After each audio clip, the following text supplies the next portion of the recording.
요셉이 형제들을 위해 잔치를 베풀다. 창세기 43장 24절에서 34절 말씀입니다.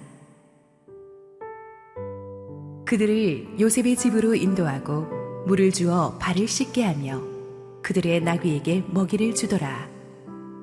그들이 거기서 음식을 먹겠다함을 들었으므로 예물을 정돈하고 요셉이 정오에 오기를 기다리더니 요셉이 집으로 오매 그들이 집으로 들어가서 예물을 그에게 드리고 땅에 엎드려 절하니 요셉이 그들의 안부를 물으며 이르되 너희 아버지 너희가 말하던 그 노인이 안녕하시냐 아직도 생존해 계시느냐. 그들이 대답하되 주의 종 우리 아버지가 평안하고 지금까지 생존하였나이다 하고 머리 숙여 절하더라. 요셉이 눈을 들어 자기 어머니의 아들 자기 동생 베냐민을 보고 이르되 너희가 내게 말하던 너희 작은 동생이 이 아이냐. 그가 또 이르되 소자여 하나님이 내게 은혜 베푸시기를 원하노라. 요셉이 아우를 사랑하는 마음이 복받쳐 급히 울 곳을 찾아 안방으로 들어가서 울고 얼굴을 씻고 나와서 그 정을 억제하고 음식을 차리라 하매 그들이 요셉에게 따로 차리고 그 형제들에게 따로 차리고 그와 함께 먹는 애굽 사람에게도 따로 차리니 애굽 사람은 히브리 사람과 같이 먹으면 부정을 입음이었더라. 그들이 요셉 앞에 앉되 그들의 나이에 따라 앉히게 되니 그들이 서로 이상히 여겼더라. 요셉이 자기 음식을 그들에게 주되 베냐민에게는 다른 사람보다 5배나 주매 그들이 마시며 요셉과 함께 즐거워하였더라. 할렐루야. 우리 하나님께 감사와 영광의 박수 올려드리겠습니다. 우리 축복된 신년 40일 특세 34일 차에 오신 현장 예배에 오신 우리 성도님들과 지금 실시간 온라인 생방송으로 함께 하시고 계시는 국내 모든 성도님들에게 하나님의 은혜가 충만하게 임하기를 원합니다. 며칠 전에 들어온 간증 하나를 읽어드리겠습니다. 2022년을 시작하는 이번 특별 새벽 예배를 통해서 나는 무엇을 얻을 수 있을까? 특세를 시작하며 저 자신에게 깊은 질문을 던져보았습니다. 용서라는 단어가 마음 안에 떠올랐습니다.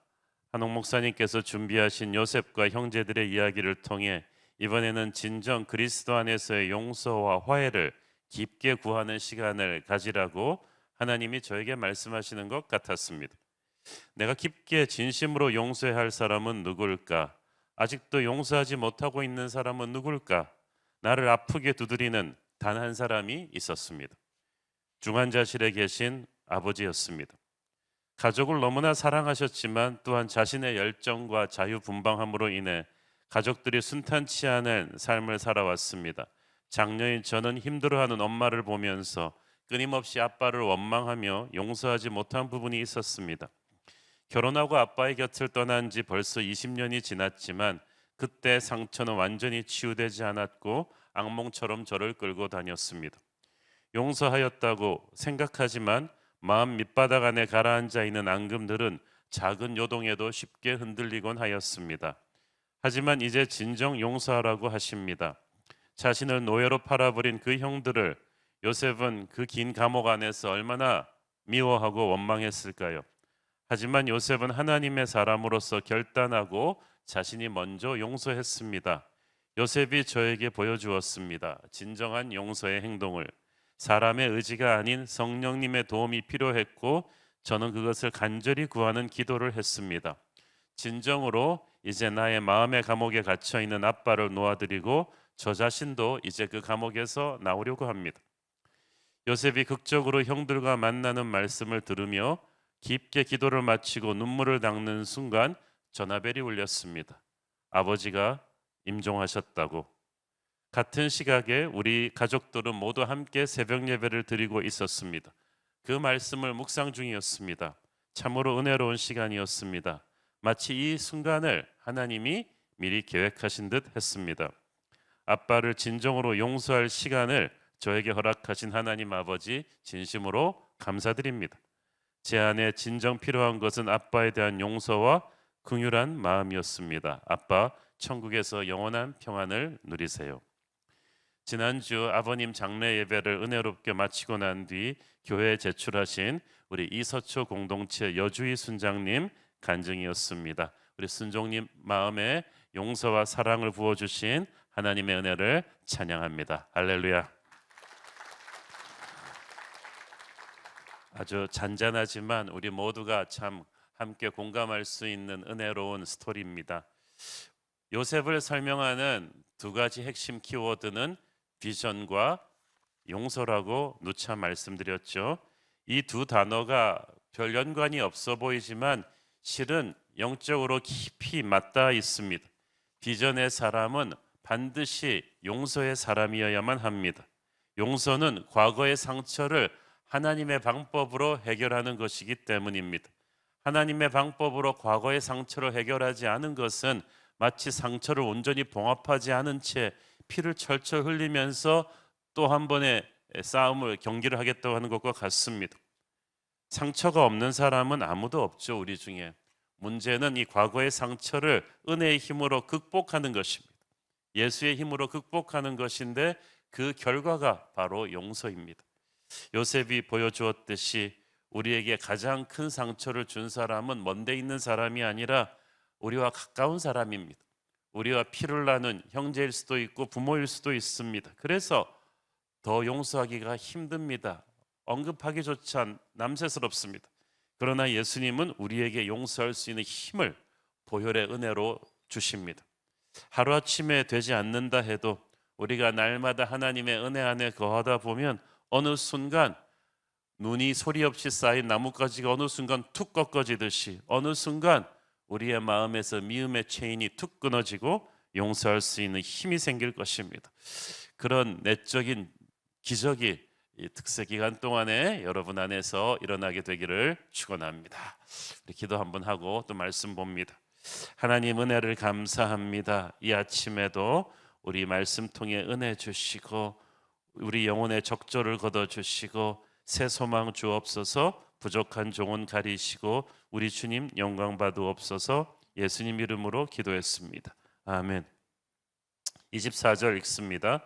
그들을 요셉의 집으로 인도하고 물을 주어 발을 씻게 하며 그들의 나귀에게 먹이를 주더라.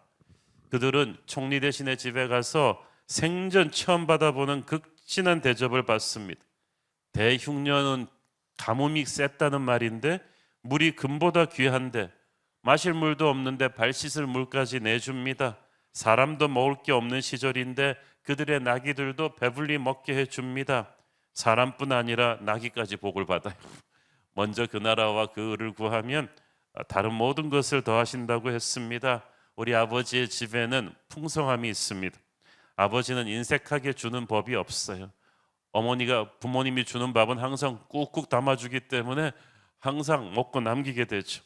우리가 상상할 수도 없는 귀한 축복들을 우리가 하나님의 임재 앞으로만 가면 누릴 수 있습니다. 받을 자격이 없는데 누리는 것들이 바로 은혜죠. 어쨌든 이렇게 귀한 손님 대접을 받자 형들은 비로소 한시름 놓았을 것입니다. 이제 준비된 예물을 총리 대신에게 드리고 양식을 사고 이제 시므온과 베냐민과 함께 집으로 돌아가기만 하면 모든 것이 끝나는 거예요.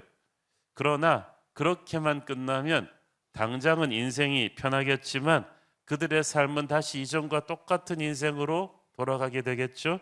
곡식은 몇 달 있다 또 다시 떨어질 것이고 그들은 애굽으로 다시 곡식 사러 돌아와야 할 것입니다. 하나님께서 그들을 위해 예비하신 미래는 그런 옛날의 평범한 삶으로 다시 돌아가는 것이 아니었어요. 하나님의 계획은 그들이 다시는 곡식 사러 구걸하러 다닐 필요 없이 애굽에 아예 모두가 이주해서 사는 것입니다. 복의 근원인 요셉과 함께 있는 거였어요. 다시는 요셉을 그리워하고 베냐민을 떠나보낼 필요도 없이 요셉도 베냐민도 모두 함께 모여 살 수 있는 곳, 하나님의 국가 이스라엘을 출발시키는 모판으로 준비되는 것, 그것이 하나님의 뜻이었어요. 얼마나 그 스케일이 크고 깊습니까? 우리 인생을 향한 하나님의 비전은 우리 자신이 갖고 있는 어떤 야심보다도 더 크고 아름답고 깊습니다.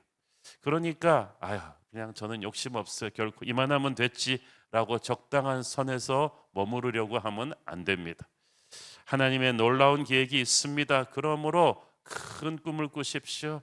하나님의 큰 꿈에 자기를 온전히 내어 맡기십시오.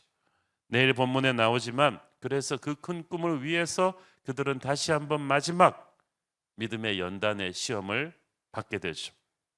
그것은 그들이 미래에 누리게 될 엄청난 축복의 마지막 준비였습니다.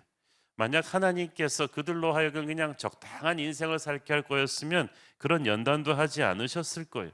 그렇지만 놀라운 축복의 삶이 예비되어 있기 때문에 그 축복을 누리기 위해서 걸림돌이 되는 모든 그들 안에 있는 죄의 뿌리를 완전히 제거하는 연단의 과정이 필요해요.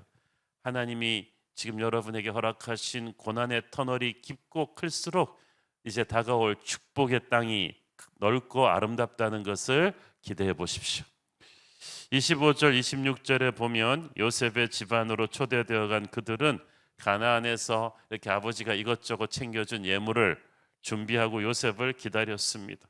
요셉이 들어오자마자 예물을 바치고 절을 합니다. 지난번에도 그랬지만 계속해서 요셉이 어릴 때 꾸었던 꿈이 계속 이루어지고 있죠. 27절 28절 읽습니다. 요셉이 그들의 안부를 물으며 이르되 너희 아버지 너희가 말하던 그 노인이 안녕하시냐 아직도 생존해 계시느냐 그들이 대답하되 주의 종 우리 아버지가 평안하고 지금까지 생존하였나이다 하고 머리 숙여 절하더라. 벌써 넉 달 전 얘긴데 요셉은 아버지가 아직까지 생존해 계시느냐고 새삼스럽게 묻습니다. 왜냐하면 노인들은 뭐 하루가 다르기 때문에 아버지께서 아직까지 생존해 계시는 게 굉장히 궁금했어요. 근데 형들 입장에서는 굉장히 황송한 일이에요. 저 수백만을 거느리는 저 높으신 분이 자기들의 늙은 아버지 안부까지 걱정해 주니까 황송했어요. 자기들도 모르게 다시 일어나서 감사의 절을 하고 아버지가 평안히 잘 살아 계신다고 대답합니다. 요셉은 아마 야곱의 안부를 더 묻고 싶었겠지만 형들이 좀 수상한 낌새를 칠까봐 눈치챌까봐 거기서 멈추고 시선이 베냐민에게로 갔습니다. 이 베냐민에게 시선이 머무는 순간 감정이 복받쳐 올랐어요. 29절 30절 읽습니다. 요셉이 눈을 들어 자기 어머니의 아들 자기 동생 베냐민을 보고 이르되 너희가 내게 말하던 너희 작은 동생이 이 아이냐 그가 또 이르되 소자여 하나님이 네게 은혜 베푸시기를 원하노라. 요셉이 아우를 사랑하는 마음이 복받쳐 급히 울 곳을 찾아 안방으로 들어가서 울고. 이 성경이 자기 어머니의 아들 자기 동생 베냐민이라고 표현하죠. 많은 형제들 가운데서 요셉과 베냐민만 그 어머니가 같아요. 죽은 어머니 라헬의 소생이죠. 그래서 요셉이 이 베냐민을 생각하는 마음은 또 다른 이 형들 생각하는 마음과는 차원이 달랐습니다. 소자여 하나님이 네게 은혜 베푸시기를 원하노라. 요셉의 진심을 담은 축복인데 그리고 나서 요셉은 베냐민을 사랑하는 마음이 복받쳐서 급히 그 자리를 뛰쳐나가서 옆방에 가서 울음을 터뜨렸습니다. 저는 여기서 이 남자가 울 때, 이 남자의 눈물, 모든 것을 다 가진 남자, 권력과 돈과 명예와 이걸 다 가진 남자, 한참 또 나이가 있는 남자, 이제 40에 가까운 요셉이 우는 것. 남자의 눈물은 참 깊은 스토리가 있어요. 요셉은 베냐민이 한 살 남짓이었을 때 헤어져서 애굽으로 왔습니다. 자신이 없던 20여 년 동안 동생 베냐민은 다른 형들한테 자기처럼 미움과 질시를 받지는 않았을까? 형으로서 함께 해주지 못한 회한과 자책이 한꺼번에 밀려들었을 것입니다. 우리를 향한 하나님의 눈은 베냐민을 보는 요셉의 눈보다 더 큰 사랑으로 가득 차 있습니다. 자기를 떨어져 있는 동안에 베냐민의 생각에 가슴이 아팠듯이 하나님의 형상으로 창조된 우리가 하나님으로부터 떨어져 있는 동안에 얼마나 힘들었을까를 생각하는 하나님의 마음은 아팠습니다. 세상에서 시달리고 지친 우리가 하나님의 임재 앞으로 나올 때 하나님께서는 요셉이 베냐민 보듯이 기뻐하시는 줄 믿습니다. 한참을 방에서 울고 나온 요셉은 감정을 추스리고 나서 이제 종들에게 큰 잔치 음식을 차리라고 명령합니다. 본격적인 파티가 만찬이 시작되었는데 요셉이 아직까지도 그렇지만 감정을 억제하고 형제들에게 자신의 정체를 숨기고 있어요. 과연 형들이 진심으로 변화되었는지를 알아보고자 한 것입니다. 형들이 뭔가 좀 변하고 한 것 같긴 한데 확실한 것인지 검증하려는 거예요. 그래서 기다리고 또 기다렸습니다. 그런데 그 요셉도 아우 베냐민을 볼 때는 막 감정이 복받쳐서 억제하기가 힘들었어요. 자, 33절 읽습니다. 그들이 요셉 앞에 앉되 그들의 나이에 따라 앉히게 되니 그들이 서로 이상히 여겼더라. 기가 막힐 일입니다. 여러분 그 당시 사람들은 다 비슷비슷하게 생겼거든요. 전부 다 그냥 수염이 시커멓게 난 채로 있기 때문에 몇 살 터울 안 되는 이 12형제들 나이 차이로 베냐민 정도면 모를까 분별하기 굉장히 힘듭니다. 그런데 종들의 안내를 딱 갖고 와서 보니까 정확하게 자기들 나이 순서대로 앉혀 있어. 누가 보면 주민등록증 다 수집한 줄 알겠어. 그래서 성경은 그들이 서로 이상히 여겼더라고 돼 있는데 영어 성경에 보면 좀 더 표현이 확실합니다. They looked each other in astonishment. 너무 충격을 받아가지고 서로 어리둥절해가지고 쳐다보았다고 돼 있어. 정말 그렇지 않겠어요? 어떻게 우리 나이를 알았지? 희한하다는 거예요. 하나님께서는 우리가 우리 자신을 아는 것보다 우리를 더 자세히 알고 계십니다. 우리 한 사람 한 사람에게 관심이 있으십니다. 우리의 인생을 이끌어가고 계십니다. 그렇지만 형들은 이걸 모르니까 우연치고는 너무 이상한 일이라 이거 좀 뭔가 있는 것 같은데. 여러분 우리 인생이 우연이라고 하기에는 어떤 분의 섭리가 딱 느껴질 때가 있죠. 이건 이런 타이밍, 이런 그 해프닝이 이렇게 셋업될 수가 없다고 생각하는, 자세히 기도하며 영적으로 분별하면 그 느낌이 맞아요. 여러분의 인생에 그냥 일어나는 일은 없습니다. 하나님께서 정확하게 개입하고 계시고 여러분이 만나는 사람, 일어나는 사건들 가운데 역사하고 계십니다. 그러므로 하나님이 교회에만 있다고 생각하지 마세요. 하나님 어디 있냐고 말씀하지 마세요. 하나님이 여러분과 동행하시고 여러분과 오늘 만나는 사람과의 대화 속에도 계실 것입니다. 자, 34절 읽습니다. 요셉이 자기 음식을 그들에게 주매 베냐민에게는 다른 사람보다 5배나 주매 그들이 마시며 요셉과 함께 즐거워하였더라. 요셉이 자기 음식을 그들에게 주었다는 말은 간단하지만 보통 일이 아닙니다. 그 당시 문화에서요, 식사를 같이 한다, 자기가 먹는 음식을 똑같은 수준으로 같이 그 손님과 먹는다는 건 너와 나가 같다 하고 인정하는 거예요. 완전 프렌드다는 거예요. 당시 농경 문화인 애굽인들의 자존심은 하늘을 찔렀습니다. 농경 문화권 사람들은 가축을 가까이 하는 유목민들을 굉장히 미개한 2등 국민으로 취급했어요. 그래서 조선시대 양반 상놈 차별하는 것 이상으로 농경 문화권 사람들은 유목민들을 차별했어요. 가축과 같이 먹고 자는 유목민들과 같이 밥 먹는다는 건 있을 수가 없는 일이에요. 하물며 요셉은 그 농경 문화권 중에서도 최고의 인류국가 애굽 중에서도 가장 고귀한 총리 대신이었단 말이에요. 같이 겸상을 할 수 있는 수준이 아니에요. 있을 수 없는 일입니다. 그런데 요셉이 그런 문화적인 계급적인 차이를 다 뛰어넘어 그들과 겸상을 합니다. 파격적으로 그들과 자기의 음식을 똑같이 나눠줍니다. 와, 이게 상향평준화라는 건데 요셉을 만나니까 확 업그레이드 되잖아요. 당신은 내게 가족처럼 귀한 손님이다라는 메시지예요. 그래서 형들이 큰 충격을 받았어. 아니, 우리 같은 유목민들을 이 애굽인들이 또 그 중에서 총리 대신이 왜 이렇게 가족처럼 예우해 주지? 사실 요셉의 시종들도 놀랬을 거예요. 이 사람들 도대체 누구지? 형들은 자신들이 받고 있는 파격적인 대접을 믿을 수가 없었습니다.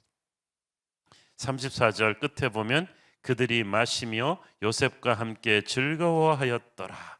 이것은 긴장하고 있는 형들의 마음을 요셉이 아주 파격적으로 풀어주었다는 걸 뜻하죠. 높은 사람이 낮은 사람과 이렇게 파격적으로 어울릴 수 있는 건 높은 사람이 풀어줬기 때문이에요. 우리가 하나님과 이렇게 가까워질 수 있는 것은 예수님께서 파격적으로 내려오셨기 때문이죠. 우리의 삶 속으로 들어와 주셨기 때문이에요. 그래서 형들이 이제 완전히 긴장을 풀고 오랜만에 웃고 떠들며 맛있는 음식을 한껏 먹을 수 있었습니다. 우리는 감히 하나님의 발등상도 가까이 가지 못할 더러운 존재들이었지만 하나님이 우리를 사랑하셔서 이 땅으로 내려오셨어요. 십자가 보혈의 은혜로 우리를 씻어주시고 정결케 하셔서 이제 하나님의 잔치상에 참여하게 하셨습니다. 보혈로 거듭난 우리가 하늘나라 잔치에 참여하게 되었어요. 우리가 감히 중재자 없이 이렇게 바로 기도의 자리에 나갈 수 있고 예배 자리에 들어올 수 있는 것은 그 예수님의 사랑을 통한 하늘나라 잔치에 참여하는 것과 같습니다. 요셉의 이 잔치를 보면서 저는 이 시편 23편을 생각했습니다. 시편 23편은 우리의 목자 되신 주님에 대해서 아름답게 묘사한 시인데 그 시편의 마지막 부분인 23편 5절을 보면 이렇게 되어 있습니다. 주께서 내 원수의 목전에서 내게 상을 차려주시고 기름으로 내 머리에 바르셨으니 내 잔이 넘치나이다. 이때까지 원수가 누구예요? 이 마귀가 그동안의 이 야곱 가정을, 믿음의 집안을 배신과 미움과 그 의심으로 갈갈이 찢어 놓았어. 그런데 이 마귀가 제일 싫어하는 회복이 일어난 거예요. 이 가정이 다시 사랑하기 시작하고 화목하기 시작했어요. 주께서 내 원수의 목전에서 상을 차려주시고는 그런 의미예요. 이 상은 엄청나게 풍성한 왕들만이 먹을 수 있는 축복의 상입니다. 우리가 보통 때 먹을 수 있는 잔치상이 아니에요. 우리가 하나님의 축제에 들어가게 되면 우리의 수준이 완전히 형들처럼 상향평준화된다, 업그레이드 된다는 뜻이죠. 단순한 회복이 아니라 아버지가 돌아온 탕자를 용서했다는 선포입니다. 이제 완전히 이전 신분으로 존귀하게 다시 세워주었음을 뜻합니다. 우리가 잃어버렸던 모든 축복과 능력과 은혜가 다시 회복되는 것입니다. 우리가 이 말씀과 예배의 자리에 나와서 주님의 임재 앞에 서 있는다는 것은 하나님이 주신 하늘나라의 영적 잔치상에 앉아 있는 것입니다. 이 잔치상에서 우리는 악한 세상을 이겨낼 힘을 얻습니다. 지금 요셉 형제들을 둘러싼 바깥 세상의 현실은 지독한 대풍년입니다. 이런 잔치상 꿈꿀 수도 없고 간신히 끼니만 때워도 감지덕지인데 그들은 지금 완전히 딴 세상에 와 있습니다. 사막 가운데 있는 오아시스에서 목을 축이는 나그네처럼 주변 환경은 지독한 풍년인데 그들은 풍성한 잔치를 누리고 있습니다. 왜? 요셉이 있기 때문이야. 요셉이 초대했기 때문에, 요셉의 임재 앞에 있기 때문에. 마찬가지로 지금 우리를 둘러싸고 있는 바깥 세상 환경은 절망입니다. 웃을 일이 없습니다. 주님의 임재 앞으로 가면 그러나 거기에는 풍성한 잔치상이 있는 줄 믿습니다. 세상은 불경기지만 천국은 항상 호경기입니다. 그래서 우리는 웃을 수 없는 세상 속에서도 항상 기뻐할 수 있는 것은 우리의 영이 천국과 커넥트되어 있기 때문이죠. 그래서 우리가 이렇게 새벽 기도하는 시간은 항상 우리의 영을 천국과 커넥트하는 길을 한번 활짝 열어 제끼는 거예요. 그래서 하늘의 능력을 다운로드합니다. 그래서 우리는 기쁨과 감사함으로 충만해져서 오아시스에서 물을 한껏 마시고 충만해져서 사막길을 가는 낙타처럼 그렇게 담대히 갈 수 있는 거예요. 그래서 우리는 하나님 밥 한 술 주세요라는 구걸하는 기도가 아니라 하늘아버지의 잔치에 기쁘게 참여하는 자녀의 기도를, 감사의 기도를 드리고 살아야 되는 줄 믿습니다.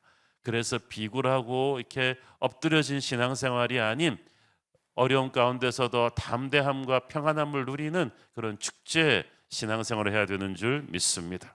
그것이 이 어려운 시대를 극복할 수 있는 비결입니다. 특히 베냐민에게는 요셉이 다른 사람보다 5배의 음식을 주었다고 했어요. 그럼 베냐민이 결코 혼자 다 먹을 수 없는 풍성한 음식이 있죠. 5천 명을 먹이고 12광주리가 남는 축복을 베냐민에게 주십니다. 이렇게 당시 관습으로 한 사람에게 몇 배 음식을 주는 것은 진짜 그 사람이 다 먹을 수 있어서가 아니라 그만큼 내가 당신을 스페셜하게 생각한다는 뜻이. 한 나라의 왕에게 주는 특혜입니다. 그러니까 집안에서는 가장 어린 베냐민이지만 요셉에게는 가장 귀한 손님이에요. 하늘나라 서열은 가끔씩 거꾸로예요. 그렇죠?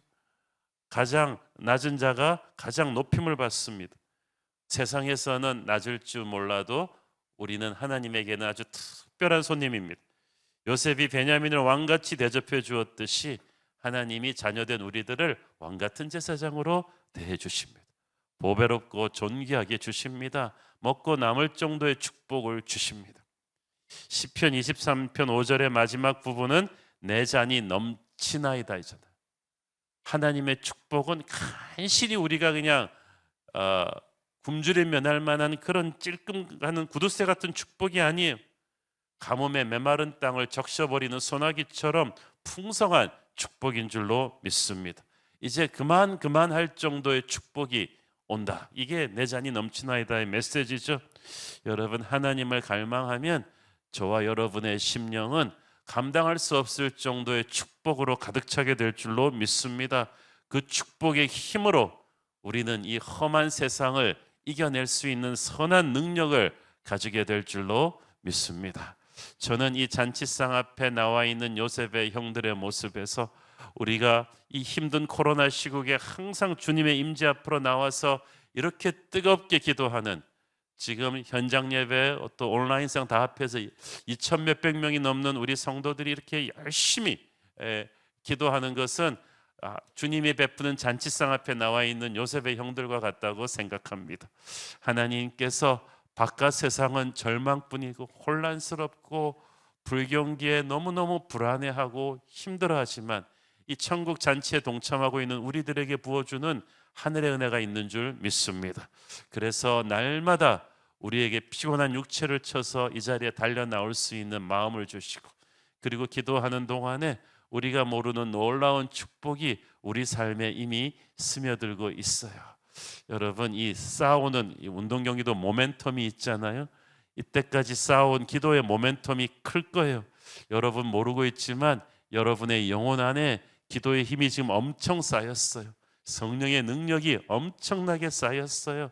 마귀의 세력들이 많이 끊어졌을 것입니다. 하나님께서 눈에 보이지 않게 여러분을 영적으로 건강하게 만드시고 계세요. 눈에 보이지 않게 역사하고 계시고 우리 교회 안에 모든 허물어진 것들도 다 지금 회복하고 계신 줄 믿습니다. 이 기도의 시간은 하늘나라 잔치입니다. 이 잔치상에서 선한 능력으로 가득 채워지기를 바랍니다. 그리고 출근하시고 그리고 세상 속으로 가셔서 승리하는 여러분 되기를 축원합니다. 기도하겠습니다. 주님, 요셉이 형제들을 위해 베푸는 잔치상에 우리도 앉아 있는 줄 믿습니다. 세상은 지금 너무나 불경기입니다. 너무나 불안합니다만은 주님의 임재 앞에 나와 기도하니 감사합니다. 우리의 걱정, 불안, 두려움, 슬픔, 상처 모두 주님의 임재 앞에서 씻은 듯이 녹아내리게 하여 주시옵시고 선하신 주님의 능력으로 가득 채워지게 하여 주시옵소서. 예수님 이름으로 기도했습니다. 아멘.